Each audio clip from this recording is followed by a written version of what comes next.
and welcome to MalMakes. Today we're going to be painting a view from the Two Forks Lookout Tower in Firewatch. This is the full version. If you're interested in the time-lapse, you can click on the card here. Otherwise, let's get started. So I've gone ahead and sketched it out, and you can see the Fire Lookout Tower here. I meant to draw in Delilah's tower, but forgot, so I just drew it down here, and I'm just going to put it on one of my mountain peaks. The first thing I need to do is paint my sky. I'm going to have a light yellow here around the sun and fading into kind of a rusty red color on the edges. So with my sketch, it takes up about half the page, so I know that if I paint half the canvas with my sky color, I won't have to worry about trying to fill in stuff later. I can just bring the mountains up taller. So what I'm going to do is on my canvas, I have kind of a light yellow for around the sun and then kind of going into a deeper gold color, and then I have kind of this rusty reddish orange color, and that's going to be towards the edges. So I'm going to start by painting this and then fade into this color, and then while it's still wet, fade it into this color.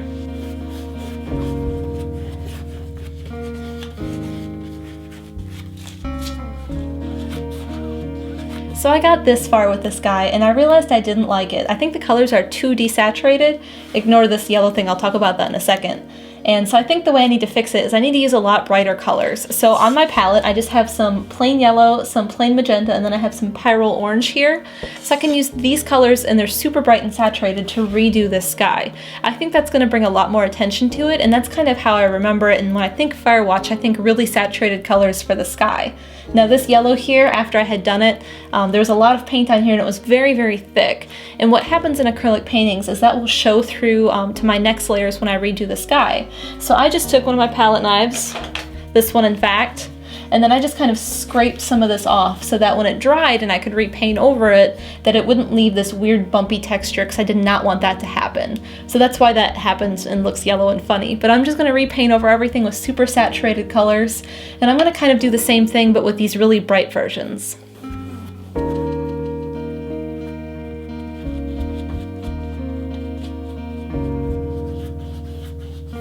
I seem to have some trouble blending today, and I think it's mostly because I normally blend top to bottom instead of in this circle. So what I'm going to do is I'm going to turn my canvas on its side so I can work top to bottom, but it will be left to right once I flip it back. So I know this top part's going to get cut out once I flip it here, but I'm going to work my way down from the red into the orange and then into the yellow. Actually, I'm going to start with my yellow and then work my way up because it is the lighter color. So you do want to work light to dark a lot of the times. That's why I was starting with the yellow before. So I'm just going to work my way up with this. And I can still kind of round it. That's not a problem, but it'll work a lot better to blend it this way. And then I can switch colors into my orange. Then work down into the yellow a little bit. And then work my way back out to orange. Pick up some more. Then I might go into a regular orange. This is Pyrrole.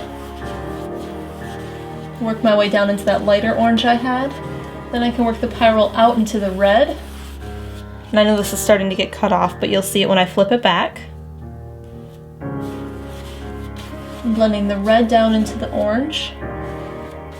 Now I did paint the left side of the canvas, the part that's all the way at the top right now, so I don't want to flip it over and do the other side yet, but I thought I'd take a second to flip it back to right side so you can see the difference. So if you look at it, you can see how this is a lot smoother of a transition than this is. I'm getting all these streaky lines and I don't like how it looks.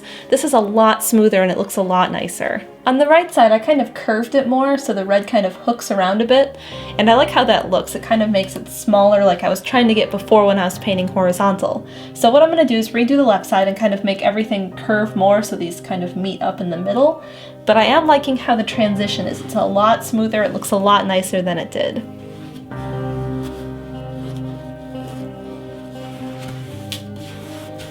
I figured the next thing I should do is to start painting and underpainting down here. So I have all of this leftover sky color from the first time I had done it.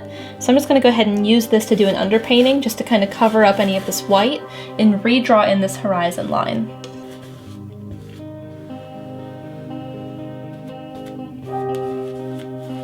My sky is all done, so if we go back to my sketch for a second, you can see that there's a sun here surrounded by light yellow, and then it kind of fades into the red, and then there's also some clouds in here. So I'm going to go ahead and start to draw this in, and I have this bottle here that I can trace because I want to make sure it's perfectly round, and you might as well trace something to make sure it's set. Then I'm going to go ahead and do the same thing with some clouds, except I don't need to trace them. So looking at my sketch, I kind of have some long pieces here.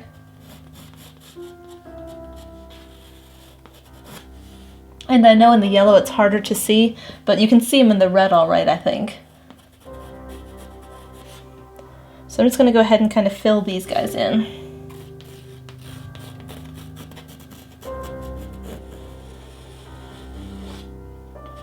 Going back to my sketch for a minute, I really liked the placement of the clouds on here. They kind of radiate out, and I liked the shape and where I had everything, so I tried to make sure I really looked at my sketchbook when I put these in.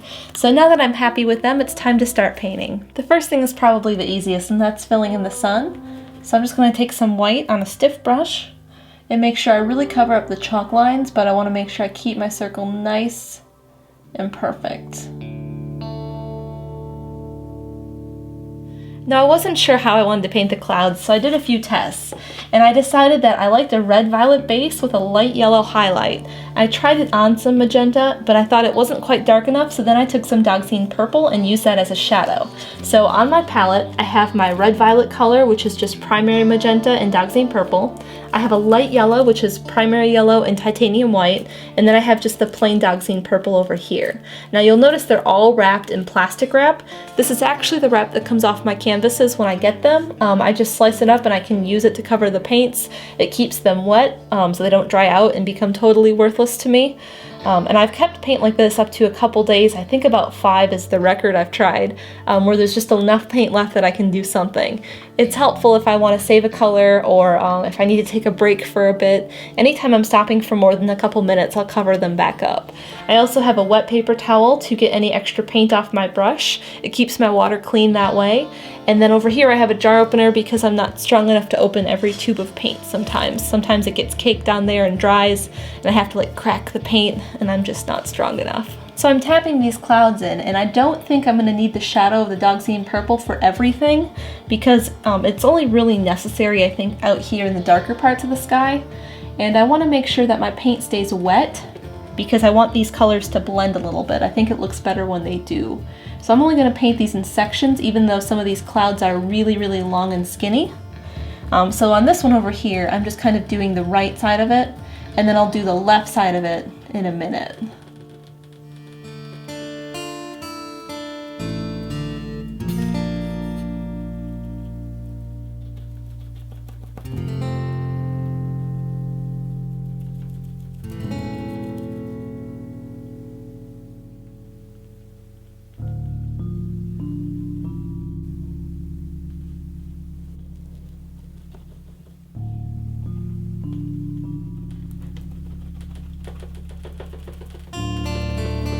With the clouds all done, it's time to start drawing in these faraway mountains.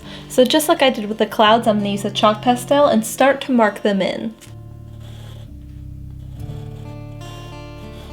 Before I continue painting, I have to figure out the color scheme of my entire piece. And that did change by doing the Sky So Vibrant, so let's talk color theory. In my sky I have an analogous color scheme, and on the color wheel, and I know they're missing, they're behind here, I have red, and then it goes to red, orange, orange, yellow, orange, and yellow. That's analogous because they're all next to each other on the color wheel, but my clouds have a complementary color scheme. They go from yellow all the way down to violet, and that's complementary, they're across from each other. And there is some red in there, which made them not so muddy, so that worked out pretty good. But I know I want to have the foreground trees here kind of a dark purple, dark blue, almost into black.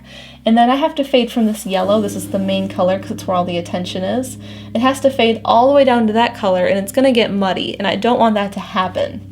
So I did some tests in my sketchbook. In my sketchbook you can see some of the tests I've done. I had cadmium yellow and I faded it down into this Dioxazine purple ultramarine blue mix, and I didn't like how it looked. It's too muddy in here and it looks kind of ugly, and I don't want that color in my painting. So then I tried some Pyrrole, and I think this works a bit better, but it's too dark. My mid-ground trees and hills are going to be too dark. So then I mixed them together, and I started to like how this looked, but it's still kind of muddy. So what I decided I needed to do was to make this color lighter. So I took some Pyrrole orange, some cadmium yellow, and it's more on the orange side than it is the yellow side, and then I added some titanium white to it and ended up with this salmon color. And I was going to try doing that, but I'm out of room on my sketchbook and this is wet, so I can't flip the page, so I did it on my palette. So you can see here, the other one I did. So this is that color I was talking about, and it still fades into that dark purple blue, and I really like the transition of colors here. So my far away mountains are going to be kind of this color, and there's going to be some highlights and detail on those, and then it's going to fade down into this next bit. Into the next row of hills is going to be this color, and then starting to get into some of the trees will be the mid, and then getting into the shades here with the darker colors, and then my very foreground trees are going to be this super dark purple blue.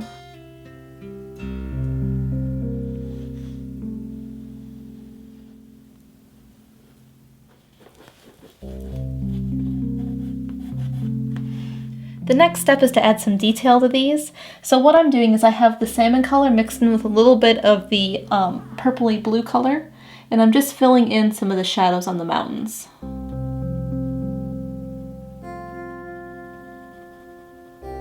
The next thing I'm going to do is kind of separate these mountains from the next. So what I did is I have some zinc white here on a big brush, and I'm just going to bring this up a little bit into this peach color.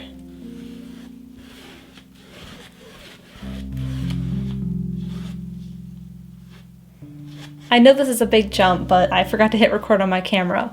So these next mountains, I went ahead and drew those in with a chalk pastel, and then the darker color I have on the very top is basically the next thing in my scale of colors here. So it's this peach color with even more of the Dioxazine purple ultramarine blue mix in it, so it's darker than this one here.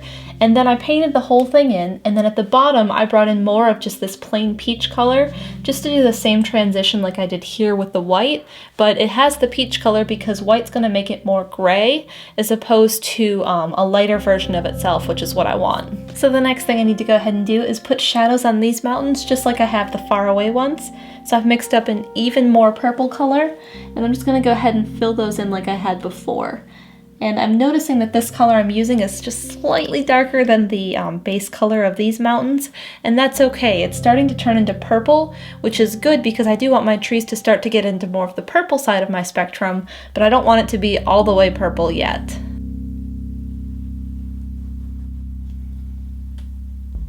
Just like the last mountains, I'm going to go ahead and draw in a third set, and these are going to start to turn more into hills instead of mountains. So they're going to be a lot smoother with less peaks. And then I have an even darker color, and like I said, this is just the peach fading into the ultramarine violet. So I'm just going to go ahead and fill this in.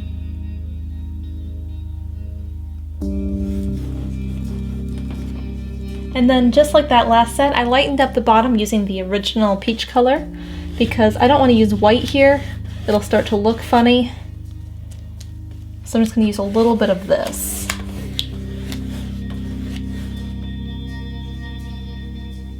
I'm going to do one more hill before I move on to the trees, and this one I can go ahead and use the white chalk pastel because it's so dark over here that it's definitely going to show up and I can see it. And this hill's going to have a couple small trees on it so that I can start working into bigger trees and close-up trees into here.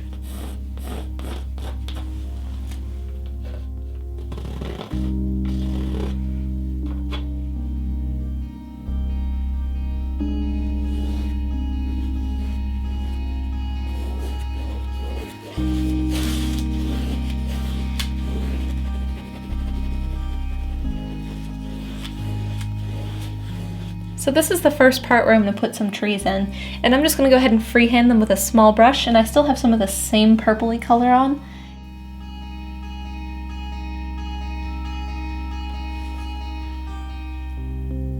Because this hillside is a lot closer than the others, I can go ahead and add a lot more detail to it.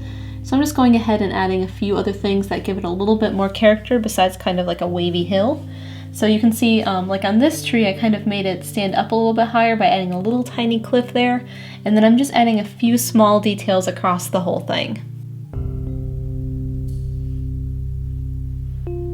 The remaining trees are either going to be super dark, this Dioxazine purple ultramarine blue, or they're going to be this next darkest shade I have here. So what I'm going to do is go ahead and fill in the last of my ground and then wrap that around the bottom of my canvas, and then when that dries, we'll start drawing in our trees.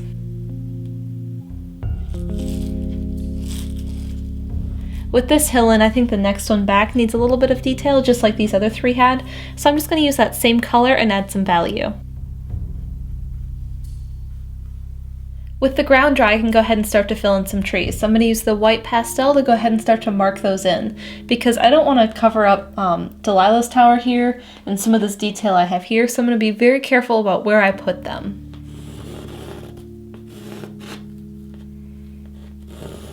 After I have the lines for the trees drawn in, I'm going to go ahead and kind of mark in a basic shape for them, so I don't forget how big I want them to be and where their branches are all going to fit in. To fill in these trees, I'm going to go ahead and use this same purple I have down here, because they are silhouettes, so I'm just going to go ahead and start tapping in some pine needles with a small round brush.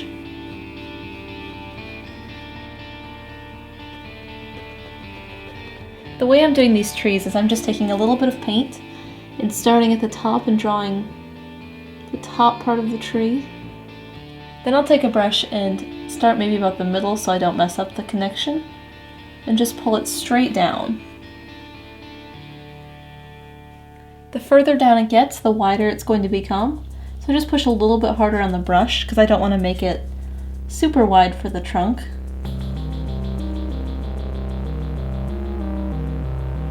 With that done, I'm going to go ahead and start to fill in a few branches. Towards the top they go up, and then towards the middle they kind of start to go out towards the side.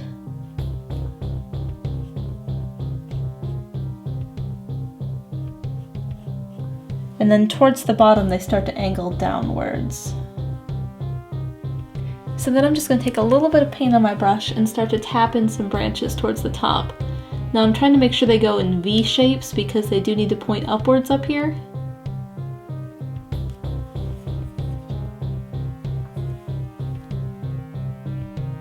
And then I'm trying to mostly keep them inside of the triangle I drew, but they don't have to stay inside there, they can go a little bit out. And then in the bottom, there's just going to be a few branches. There's not going to be a whole lot of detail, but it's going to kind of give this teardrop shape that we saw in these far away ones before. Once I've finished up both sides, I can go ahead and just keep moving my way to the left and finishing up these trees.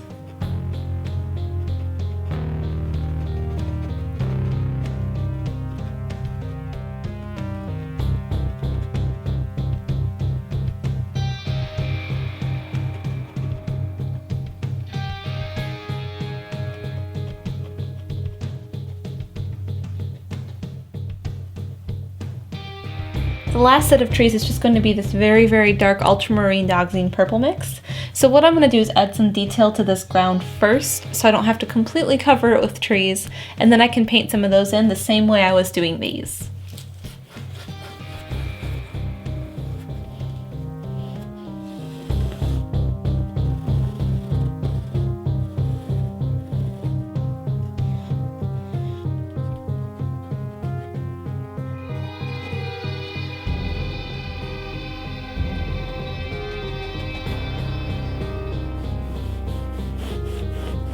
I drew in the lines for the last set of trees, and I'm using the darkest color on my value scale, and this is just Dioxazine purple and ultramarine blue. It's super, super dark, so it's going to look like it's black, but it's actually not. It's just a very, very deep purple blue.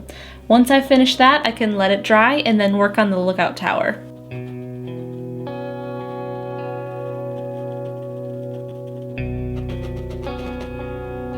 I've made sure everything is dried really well because once I start drawing in the lookout tower, I know I'm going to have to erase a lot of things.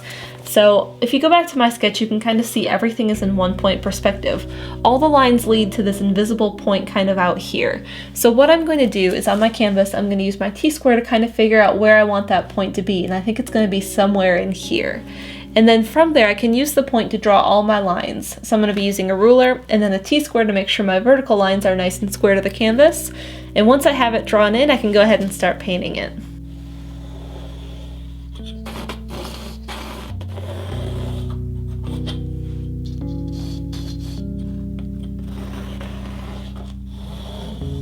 My next step is to block in the areas of the lookout tower so I can start to see how things come together and then add detail from there.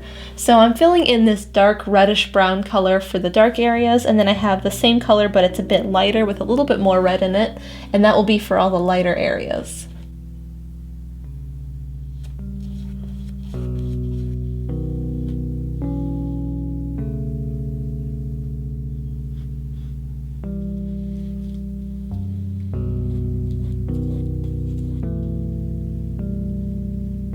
With the base layer filled in, I can go ahead and start to draw in some details on top of what I've painted, and then I can use my paint to fill in those details and make it look a lot more realistic than just these solid colors.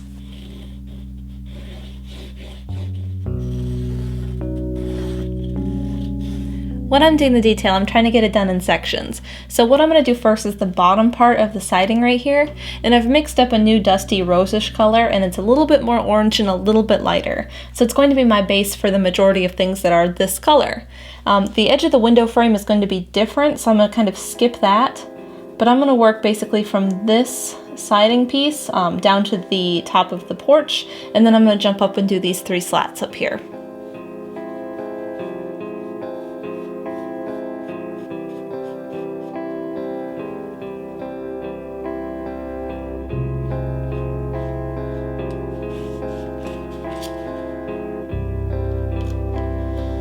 I'm having a little bit of problems with the bottom ones here, so I had jumped to the top and tried to do those slats, and they turned out a lot nicer. On the bottom ones I worked from top to bottom and I didn't like how it looked, but over here I worked from bottom to top and they turned out a lot nicer.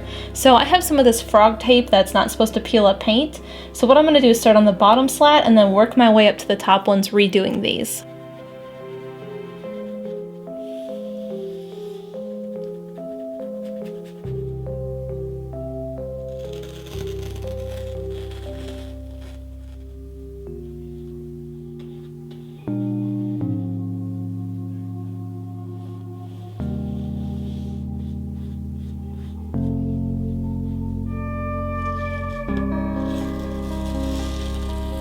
I know this is another big jump forward, but I realized I forgot to start my camera again. I can't believe I've done that twice in the same painting, and I've never done that before otherwise. So this is what I did. I only painted this top part here. I painted the edge of it kind of a dark brown black, and that will be coming in more with these boards that go in support, but I'm just waiting on this part to dry. Speaking of this part, I painted it a dark purple. I still had some of this left, so I just mixed it in with a little bit more black and then toned it down with some orange and some brown just to kind of make it less bright. So I painted it that solid color, and I realized I was having trouble with the siding and where the line of the roof and the siding is. So I laid down some tape, and this is the same trick I was using over here. This is painter's tape. It's frog tape in medium adhesive. So I just lined it up with my vanishing point and then where I knew it was, and then I could just paint right on top of it. And then, like I'm going to be doing now, I can just peel very, very carefully up from here, and I'm noticing that it hasn't pulled up any of my paint yet. Ooh. So that's been a good sign, and I like it, and I like being able to do that because it's helpful to make a nice crisp edge. And then I painted some of these black lines to represent changes in boards because there's some boards up there.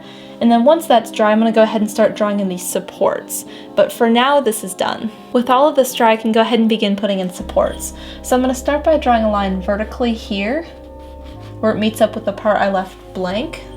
And then it goes over to this wall. And I'm going to line it up with the bottom of this slat for the siding. And then I'm going to draw another vertical line here, and then line up these top two.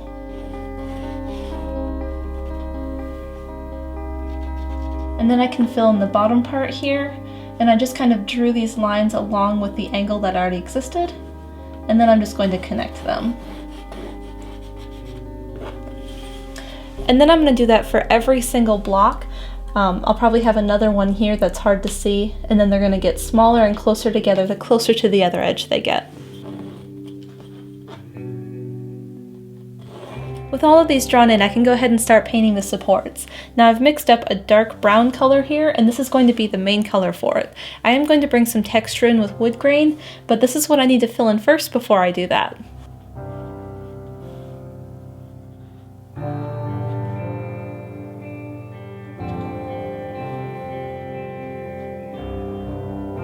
I added some green to the wood by taking some black and just kind of streaking it through it. And now I'm taking the same color I had used on the edge here to fill in the bottoms. So I'm just trying to cover up where my chalk is to give them a three-dimensional quality.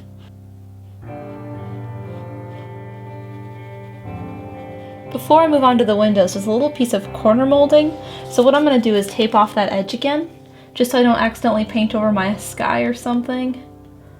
And then I'm just going to go ahead and fill that in.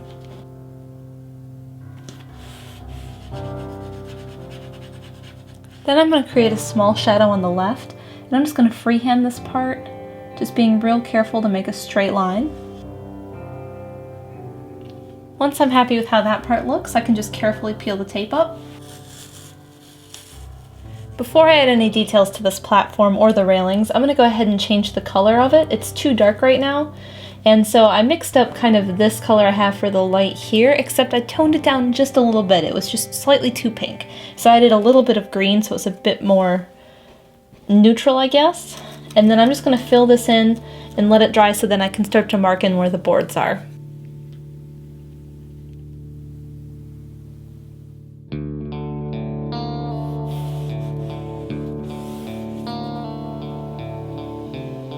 It's a good time to work on the windows, so I'm going to be using a paint marker. This is just an empty marker that I filled with the liquid black I have. And then I'm just going to use my T-square like before to start filling things in.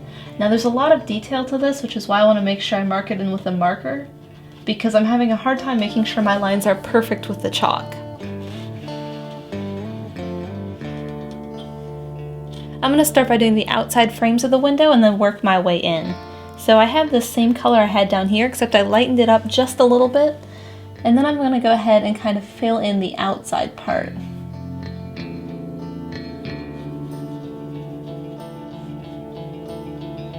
To finish the windows, I'm just going to keep adding different layers as I go inwards, and it's going to kind of be like I have the front face of this, and then it kind of turns back, and then there's another piece that attaches to the glass, and then you can see the other pieces behind it. So I'm just going to keep adding those using different shades of the colors I have with this peach color and getting into some of these browns just to show that off. And then after that's done, I can take some white or some very, very light peach color and lay it down for the edge of where the glass sits.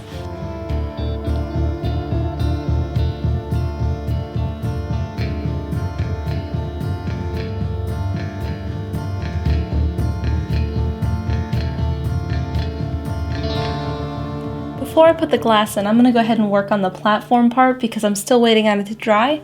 Now on the very edge there's a board that sits straight up and down, and then we have all these ones that go horizontally here. So I'm going to start by putting this one in and then the connecting one out here, and then we'll start working on the horizontal ones.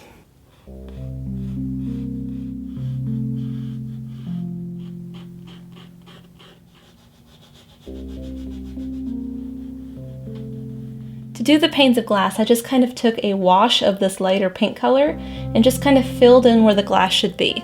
And then I took it without being washed down and kind of did like the outline or the edge of where the glass should be, because the light is hitting it and kind of lighting up that glass from the edge. The next thing I need to do is start blocking in the lines for these planks, so I'm just going to grab my T-square and start to fill those in.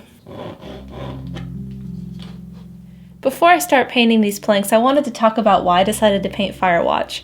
Now, if you don't follow Steven over on Steven Plays on YouTube, my husband and I do Let's Play videos over there, and we just did Firewatch. In fact, the last episode comes out the Monday after this video. It's a really great game, it's beautiful, and I just knew I had to paint it when we played it.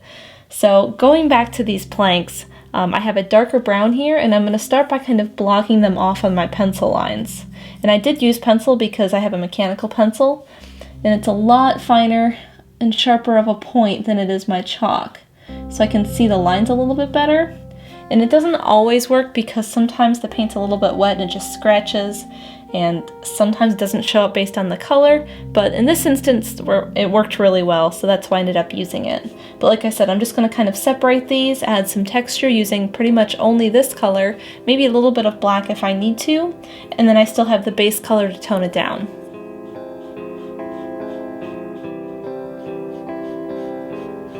Next, I'm just trying to add a little bit of variation between these. So I'm just making some of the planks a bit shorter by filling in the ends, and some of them a bit longer by leaving them alone. So it's giving some nice variation, and the lookout tower is actually supposed to be quite old because it's been there for quite a few seasons, obviously. So nothing should fit together like a perfect puzzle. Everything should be a little bit weathered.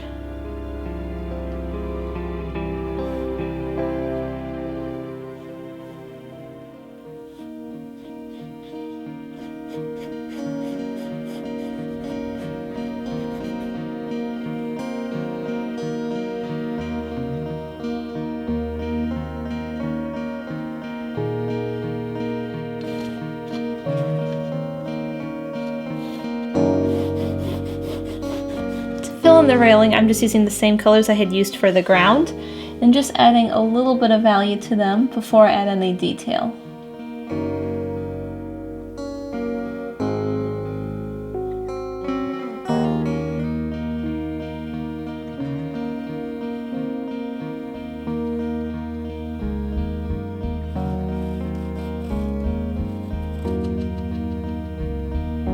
To do the top of the banister, I'm starting by breaking it up, just like I did on the pieces that are running down here. So I'm just kind of going where the supports are and just drawing a line. And then I'm kind of going to imitate what I have down here and just kind of bring that up, but with a little bit more detail this time. The last thing I need to do on this is just add a little bit of the grain lines in. And then I need to basically just fill in the shadows and it's done. To finish it up, I just drew in these shadows right here in chalk pastel, and they're hard to see, but I'm going to go ahead and kind of fill them in with the shadow color I already have up on the wall. So I'm just going to kind of bring it down and then bring it across. And then I'm just going to touch up anywhere like some of the blacks that got covered too much, and then I'm done.